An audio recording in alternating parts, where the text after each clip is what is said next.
The crystalline chambers of the Galactic Senate hummed with nervous energy as Ambassador Elena Vasquez stood at the defendant's podium. Around her, representatives from 47 species watched with expressions ranging from curiosity to outright hostility. The charges against humanity were severe: reckless endangerment of galactic peace, violation of the sacred preservation protocols, and worst of all, willful engagement with the Devourers. Senator Krixtal of the Zephyrian Collective rose from his elevated seat, his translucent blue form shimmering with indignation. "The human species," he began, his voice carrying the authority of millennia, "has committed the ultimate transgression.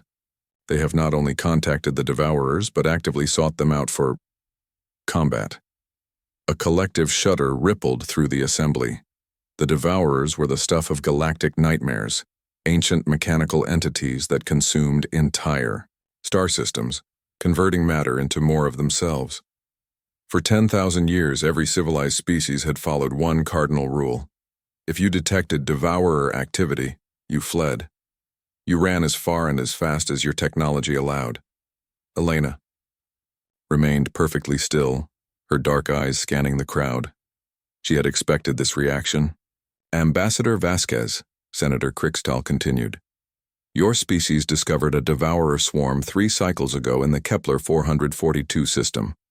Our monitoring stations recorded your fleet's approach vectors. Instead of retreating to safety and reporting the sighting to the Senate as protocol demands, your people did the unthinkable. You attacked them." The Altarian delegate, a mantis-like creature with compound eyes, clicked his mandibles in disapproval. "Madness," he buzzed. "Pure madness. No species has ever survived direct contact with the Devourers. They are unstoppable, inevitable. We have lost 17 civilizations to them." Elena finally spoke, her voice calm and measured. "Senator, with respect, you are incorrect on one point. The human fleet didn't just attack the Devourers in the Kepler system." The chamber fell silent. "We destroyed them. All of them." The silence stretched for several heartbeats before erupting into chaos. Delegates leaped to their feet, shouting in dozens of languages. Security drones hummed to life, their sensors sweeping for signs of deception. Through it all, Elena stood motionless. Senator Krixtal's form flickered with disbelief. "Impossible. Our deep space sensors would have detected Devourer debris. The energy signatures alone would have what, Senator?" Elena interrupted. "Created the same readings as a supernova? Because that's exactly what our antimatter cascade bombs produced when they destabilized the Devourer core ships." She gestured, and a holographic display materialized above the assembly. It showed the Kepler system, or what remained of it. Where once 5 planets had orbited a yellow star, now only expanding clouds of superheated plasma remained.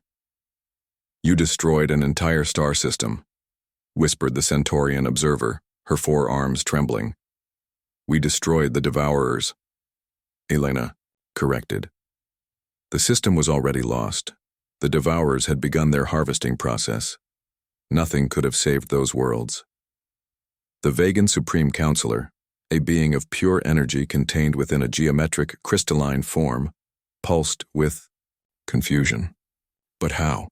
How did you even conceive of such a strategy? Every other species that has encountered the Devourers has attempted the same futile attacks. Kinetic weapons, energy blasters, quantum disruptors, all absorbed and converted by their adaptive hulls." Elena smiled for the first time since entering the chamber. It was not a pleasant expression. "That's because every other species tried to fight the Devourers like they were just another enemy fleet. You used conventional tactics against an unconventional threat. Humans learned long ago that when facing the impossible, you don't play by the rules. You change the game entirely." She activated another projection, this one showing human military doctrine files.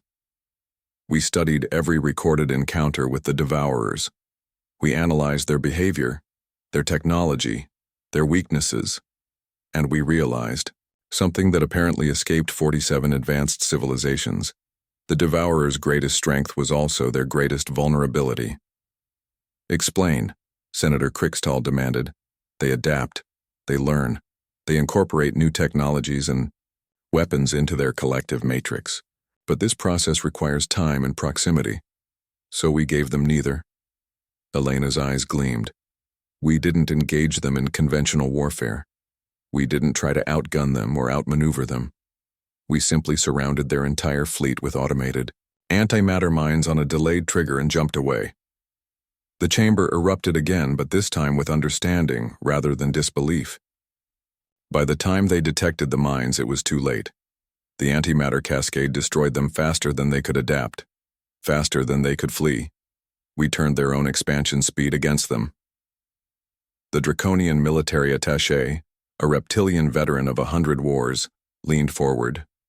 But the risk, if even one devourer had escaped, it could have warned the others, made them immune to your strategy. Elena's expression hardened. Risk? Senator, do you want to know what humans truly fear? We fear extinction.